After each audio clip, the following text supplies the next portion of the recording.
Hi everyone, today I'm out with not one pinhole camera but four pinhole cameras, because I've decided to come back down to an area that I've been to before, and that is Great Hastley, I'm not too sure how to pronounce it, and I've decided to get a different perspective with each of the different pinholes on one subject, and the one subject in question is Great Hastley windmill. So there you go. Here's the windmill.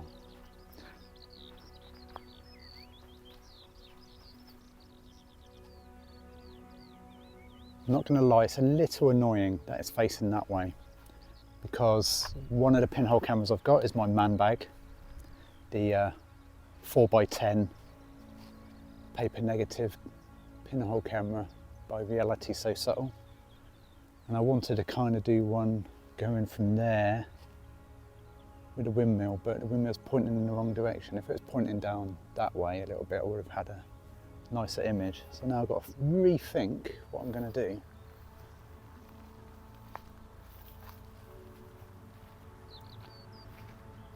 Anyway, let's go and get pinhole camera number one. So first one is Zero Image 2000 6x6.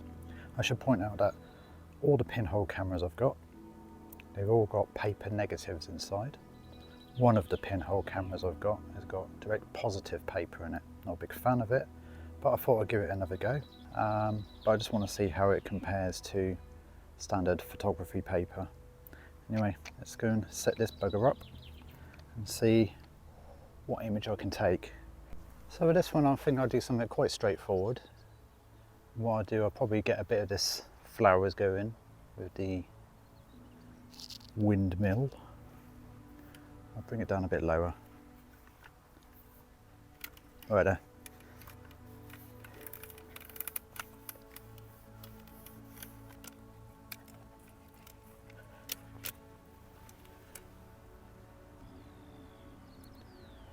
Like I said, there's always a chance I might not get the top of the windmill. I'm not too sure how wide this is. I know it's fairly wide, but it's not the widest.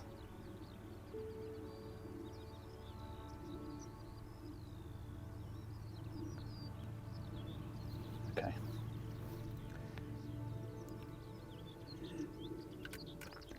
That's number one done.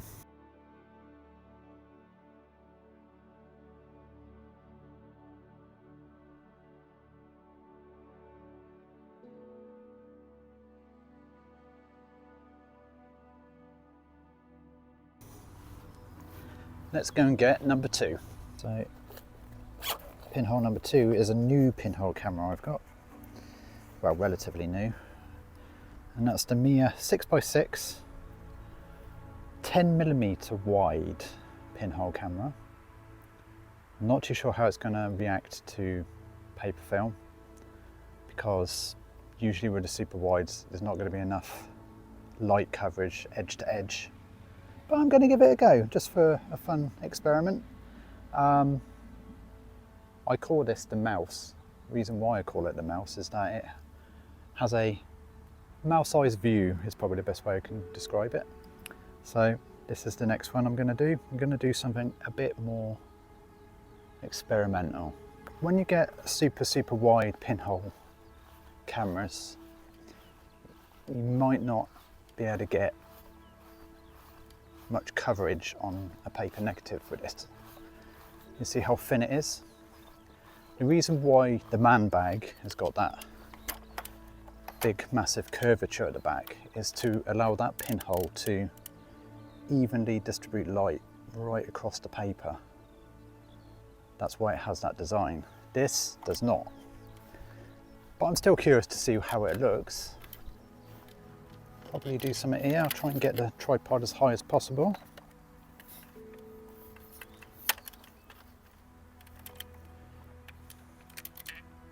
So, I have done this. It's like my own invention.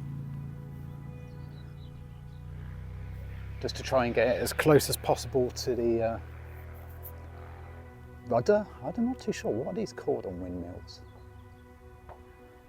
Anyway, apparently this is number 2, and yeah, try and give this a go.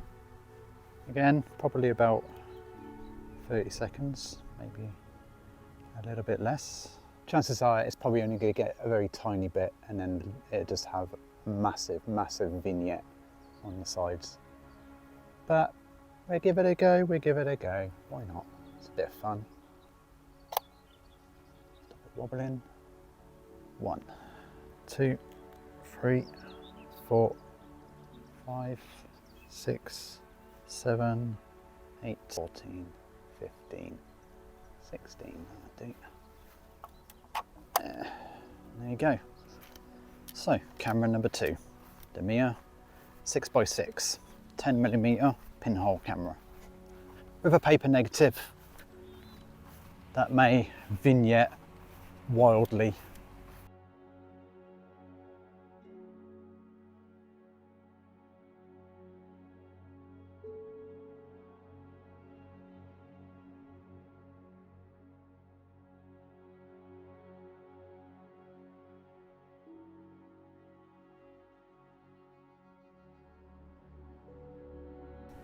So pinhole number 3 is the Ord Obscura, the first pinhole camera I had.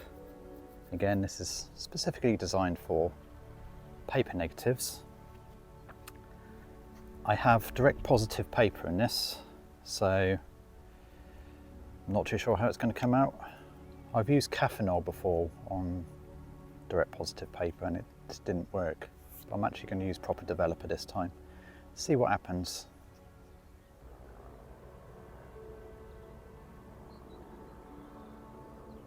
Really, 2 minutes, huh? Okay.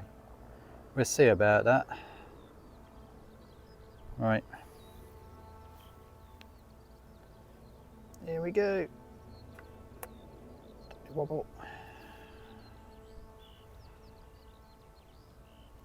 So, this one says 2 minutes.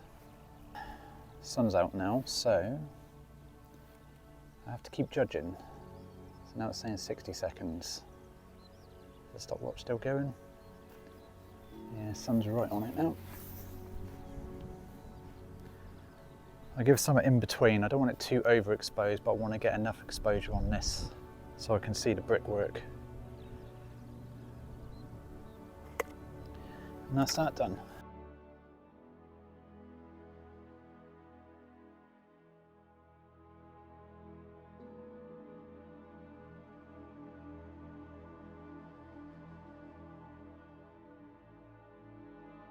So, pinhole camera number 3, and the final one is my man bag.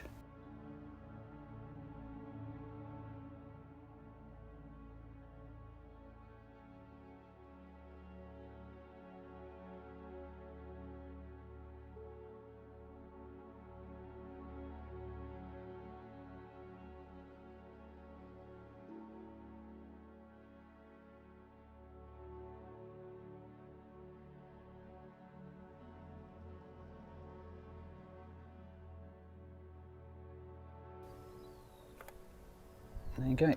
Anyway, all's left to do is get back home and develop them and see what disastrous photos I've got. So yeah, I'm going to wrap up, go back and see how these images come out.